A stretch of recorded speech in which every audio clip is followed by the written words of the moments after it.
Yes എനിക്കറിയാം, നമ്മുടെ ചാനലിൽ ഏറ്റവും കൂടുതൽ വ്യൂവേഴ്സ് ഉള്ളത് ഏകദേശം ഒരു 15, 16, 17 വയസ്സ് മുതൽ 24 വയസ്സ് വരെ, അതായത് ഒരു സ്റ്റുഡൻറ്റ് റേഞ്ചിലുള്ള ആൾക്കാരാണ് ഏറ്റവും കൂടുതലുള്ളത്. ആൻഡ് കുറേ പ്രാവശ്യമായിട്ട് ചോദിക്കുന്നുണ്ട്, ബ്രോ ഏതാണ് അഫോർഡബിൾ ആയിട്ടുള്ള ബെസ്റ്റ് ആയിട്ടുള്ള ലാപ്ടോപ്പുകളെന്ന്. സോ നമ്മുടെ ഇന്നത്തെ വീഡിയോയിൽ 3 മെയിൻ ക്രൈറ്റീരിയാസ് ആണ് വെച്ചേക്കുന്നത്. ഒന്നാമത്തേത് ലാപ്ടോപ്സ് വളരെയധികം പോർട്ടബിൾ ആയിരിക്കണം. രണ്ടാമത് പെർഫോമൻസിൽ യാതൊരു വിട്ടുവീഴ്ച ഉണ്ടാകാൻ പാടില്ല. ആൻഡ് മൂന്നാമത് എൻ്റർടൈൻമെൻറ്റ് ആയാൽ പോലും കിടിലനായിരിക്കണം. ഒരു ലാപ്ടോപ്പ് ചൂസ് ചെയ്യാനായിട്ട് പോകുമ്പോൾ ഏറ്റവും കൂടുതൽ നമ്മളെ അഫക്റ്റ് ചെയ്യുന്ന ഒരു കാര്യമാണ് ബഡ്ജറ്റ്.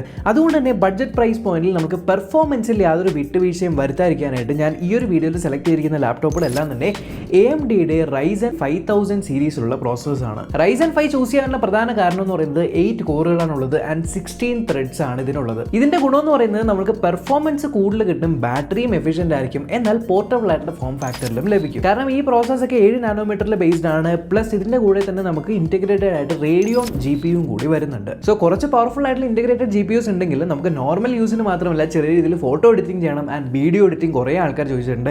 വീഡിയോ എഡിറ്റിംഗ് ചെയ്യണം, ലൈറ്റ് ആയിട്ട് ഗെയിമിംഗ് ഒക്കെ ചെയ്യണമെങ്കിൽ എല്ലാം കൂടി ബഡ്ജറ്റിൽ ഒതുങ്ങണമെങ്കിൽ ഈ ഒരു പ്രോസറാണ് എനിക്ക് ഏറ്റവും ആപ്റ്റ് ആയിട്ട് തോന്നിയത്. ആൻഡ് ഇതിൽ ഒരു സ്പെസിഫിക് പ്രോസർ ഞാൻ പ്രത്യേകം നോട്ട് ചെയ്യുന്ന വെച്ചാൽ Ryzen 5യുടെ 5500U എന്ന് എഴുതിയിട്ടുള്ളൊരു പ്രോസർ. സോ പല ആൾക്കാർക്കും ഈ U എന്താണ് എന്നറിയില്ലെങ്കിൽ U എന്ന് പറയുന്നത് പെർഫോമൻസിൽ വിട്ടുവീഴ്ച ഇല്ലാത്ത എന്നാൽ ബാറ്ററി എഫിഷ്യൻസി കൂടുതലുള്ള ടൈപ്പ് ഓഫ് പ്രോസസ്സേഴ്സ് ആണ്. ഇതിനകത്ത് 6 കോറും 12 ത്രെഡും ഉണ്ട്. സോ നിങ്ങൾക്ക് ഇനി സപ്പോസ് കുറച്ച് ഇന്റൻസീവ് ആയിട്ടുള്ള ടാസ്ക് ചെയ്യണമെങ്കിൽ പോലും കുറച്ചുകൂടി ഹെഡ് റൂം നമുക്ക് അവിടെ ലഭിക്കും. പിന്നെ അതേപോലെ ക്ലോക്ക് സ്പീഡിന്റെ കാര്യത്തിൽ മാക്സ് ക്ലോക്ക് സ്പീഡ് 4.0 GHz ഒക്കെ വരുന്നുണ്ട്. എനിവേ കുറേയധികം നമ്മൾ ഈ ഒരു പ്രോസറിനെ കുറിച്ചൊക്കെ വേണ്ടി ഇനി ഏതൊക്കെ ലാപ്ടോപ്പുകളാണ് ബെസ്റ്റ് ആയിട്ട് നമുക്ക് ചൂസ് ചെയ്യാനായിട്ട് പറ്റുന്നത്. ഒന്നാമത്തേത് HPയുടെ പാവിലിയൻ ലാപ്ടോപ്പ് 14. ഇത് പ്രധാനമായിട്ട് നിങ്ങൾക്ക് ഒരു കോമ്പാക്ട് ആയിട്ടുള്ള ഫോം ഫാക്ടർ വേണം, എന്നാൽ ഒരു എന്റർടൈൻമെന്റ് പർപ്പസിനും അതേപോലെ സ്റ്റുഡന്റ് പർപ്പസിനും അറ്റ് എ ടൈം യൂസ് ചെയ്യാൻ പറ്റുന്ന ഒരു രീതിക്കുള്ള ഒരു ലാപ്ടോപ്പാണ്. ഇതിന്റെ സ്ക്രീൻ നോക്കിക്കഴിഞ്ഞാൽ തന്നെ മനസ്സിലാവും 14 ഇഞ്ചിന്റെ ഫുൾ HD ആയിട്ടുള്ള സ്ക്രീനാണ്. പ്ലസ് മൈക്രോ ബെസൽസ് ആണ്, വളരെ കുട്ടി ബെസൽസ് ആയതുകൊണ്ട് നമുക്ക് കുറച്ചുകൂടി ഒരു ഇമ്മേഴ്സീവ് വ്യൂ ആയിട്ട് നമുക്ക് തോന്നും. അത് മാത്രമല്ല ഓഡിയോ ഡിപ്പാർട്ട്മെന്റ് നോക്കിയാലും ബാങ് ആൻഡ് ഒലിഫ്സന്റെ ട്യൂണിംഗ് ഉള്ള സ്പീക്കേഴ്സ് ആണ്. സോ ഗ്രേറ്റ് ആയിട്ടുള്ള ഓഡിയോയും ലഭിക്കും. ഇനി അതുപോലെ ഇതിനകത്ത് ഡെഡിക്കേറ്റഡ് ആയിട്ടുള്ള ഗ്രാഫിക്സ് കാർഡും കൂടെ നമുക്ക് ലഭിക്കുന്നുണ്ട്. സോ നിങ്ങൾക്ക് ഡെഫിനറ്റ്ലി ഫോട്ടോ എഡിറ്റിങ്ങിനും വീഡിയോ എഡിറ്റിങ്ങിനും ഗെയിമിങ്ങിനായിട്ടും നിങ്ങൾക്ക് ഒരു ലാപ്ടോപ്പ് യൂസ് ചെയ്യാൻ പറ്റും. ഇനി നമ്മുടെ ലിസ്റ്റിൽ രണ്ടാമത്തേത് കുറച്ചുകൂടി ബെറ്റർ സ്ക്രീൻ ഉള്ള ഡിവൈസ് ആണ്. യെസ്, ആസൂസിന്റെ VivoBook K15 OLED. യെസ്, പേര് പറയുന്ന പോലെ തന്നെ ഇതിന്റെ ഡിസ്പ്ലേ OLED ആണ്. ആൻഡ് OLED ഡിസ്പ്ലേയുടെ ഏറ്റവും വലിയ ഗുണം എന്ന് പറയുന്നത് ഒന്ന് ഡീപ്പർ ബ്ലാക്സ് കിട്ടും, പഞ്ചിയർ ആയിട്ടുള്ള കളേഴ്സ് കിട്ടും, നല്ല ബാറ്ററി എഫിഷ്യൻസിയും ഉണ്ടാവും. ഇത് ബേസിക്കലി നിങ്ങൾ photo editing, video editing, media പരമായിട്ടുള്ള കാര്യങ്ങളൊക്കെ പഠിക്കുന്ന സ്റ്റുഡൻസ് ആണ് എന്നുണ്ടെങ്കിൽ നിങ്ങൾക്ക് കളർ ആക്യുറേറ്റ് ആയിട്ടുള്ള ഡിസ്പ്ലേ മസ്റ്റ് ആണ്, നിങ്ങൾക്ക് പറ്റിയതാണ്. കാരണം അസൂസ് തന്നെ പറയുന്നുണ്ട് ഏകദേശം 100% DCI P3 colour gamut cover ചെയ്യുന്ന ഒരു ഡിസ്പ്ലേ ആണെന്ന്. സോ കളർ ഗ്രേഡിങ്ങിനൊക്കെയും വളരെ നല്ലതായിരിക്കും. ആൻഡ് കഴിഞ്ഞ ദിവസം ഞാൻ വേറൊരു കാര്യം വായിച്ചിരുന്നത് OLED പാനലുകളിൽ നിന്ന് നമുക്ക് ഏകദേശം 70% കുറവ് മാത്രമേ ഹാംഫുൾ ആയിട്ടുള്ള ബ്ലൂ ലൈറ്റുകൾ നമുക്ക് വരുള്ളൂ എന്ന്.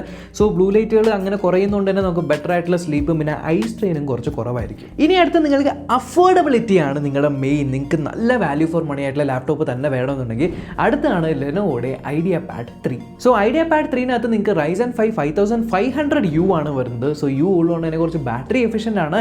പ്ലസ് ഇൻറ്റഗ്രേറ്റഡ് ആയിട്ടുള്ള റേഡിയോണിന്റെ ഗ്രാഫിക്സ് കാർഡാണ് ഇതിൻ്റെ അടുത്തുള്ളത്. അതുപോലെ തന്നെ ഇതിന്റെ ഡിസ്പ്ലേ കുറച്ചുകൂടെ വലുതാണ് കേട്ടോ. 15.6 ഇഞ്ചിന്റെ ഒരു ഫുൾ HD ആയിട്ടുള്ള ഡിസ്പ്ലേ ആണ്.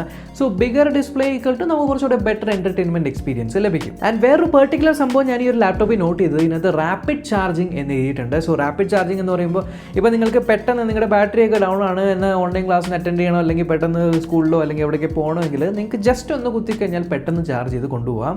അതൊരു അഡീഷണൽ കാര്യമാണ്. ആൻഡ് ഫൈനലി നമ്മുടെ ലിസ്റ്റിലുള്ളത് ഡെല്ലിന്റെ ഇൻസ്പിറോൺ സീരീസിലുള്ള ഇൻസ്പിറോൺ 145425. സോ ഈ ലാപ്ടോപ്പ് ബേസിക്കലി നിങ്ങൾക്ക് അഫോർഡബിൾ ആയിരിക്കണം, എന്നാൽ കുറച്ച് കൂടുതൽ പെർഫോമൻസ് വേണ്ടി വരുന്ന ആൾക്കാർക്ക് വേണ്ടിയാണ്. കാരണം ഇതിനകത്തുള്ള പ്രോസസ്സർ എന്ന് പറഞ്ഞാൽ Ryzen 5 5625U ആണ്. ഇതും 6 കോർ 12 ത്രെഡ് പ്രോസസ്സർ ആണെങ്കിലും ഇതിന്റെ ബേസ് ക്ലോക്ക് സ്പീഡ് എന്ന് പറയുന്നത് 2.3 GHz maximum boosted clock speed 4.3 GHz വരെയും എത്തും. അത് മാത്രമല്ല ഈ പ്രോസറിന്റെ വേറെ പ്രത്യേകത എന്ന് പറയുന്നത് Zen 3 ആർക്കിടെക്ചർ, AMDയുടെ ഏറ്റവും പുതിയ Zen 3 ആർക്കിടെക്ചറിൽ ഉണ്ടാക്കിയിരിക്കുന്ന ഒരു പ്രോസറാണ്. അതായത് ഞാൻ ഇതിനകത്ത് നിങ്ങൾക്ക് 6 ഹൈ പെർഫോമൻസ് സ്കോർ ഉണ്ടാവുമെന്ന് പറഞ്ഞു. അതുപോലെ തന്നെ ഡെഡിക്കേറ്റഡ് ആയിട്ട് 19 MBയുടെ ഒരു ക്യാഷ് ആണ് കൊടുത്തിരിക്കുന്നത്. ഇതിന്റെ ആക്ച്വൽ ഗുണം എന്ന് പറയുന്നത് നമ്മളിപ്പോൾ എഡിറ്റിംഗോ അങ്ങനെ എന്തെങ്കിലും ചെയ്തുകൊണ്ടിരിക്കുന്ന സമയത്ത് ഒരു കോറിൽ നിന്ന് മറ്റേ കോറിലേക്ക് കമ്മ്യൂണിക്കേറ്റ് ചെയ്യുന്നത്, അതേപോലെ കോറിൽ നിന്നും ക്യാഷിലേക്ക് കമ്മ്യൂണിക്കേറ്റ് ചെയ്യുന്നത് കുറച്ചുകൂടെ ഫാസ്റ്റ് ആയിരിക്കും.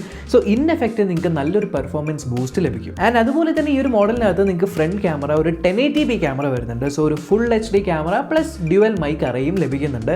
വീഡിയോ കോൾസിന് അതേപോലെ ഓൺലൈൻ മീറ്റിംഗ്സ് ഒക്കെ അറ്റൻഡ് ചെയ്യാനായിട്ട് വളരെ യൂസ്ഫുൾ ആയിരിക്കും. യെസ്, സോ ഇതൊക്കെയാണ് എനിക്ക് കുറച്ച് അഫോർഡബിൾ ആയിട്ട് എന്നാൽ പെർഫോമൻസ് ഓറിയന്റഡ് ആയിട്ട് പ്രത്യേകിച്ച് സ്റ്റുഡൻസിന് യൂസ് ചെയ്യാൻ പറ്റിയ എനിക്ക് തോന്നിയ ഒരു ടോപ്പ് 4 ലാപ്ടോപ്സ്. അപ്പോൾ ഈ ലാപ്ടോപ്പുകളിലേക്ക് ലിങ്ക് ഞാൻ ഡിസ്ക്രിപ്ഷനിൽ ഇട്ടേക്കാം.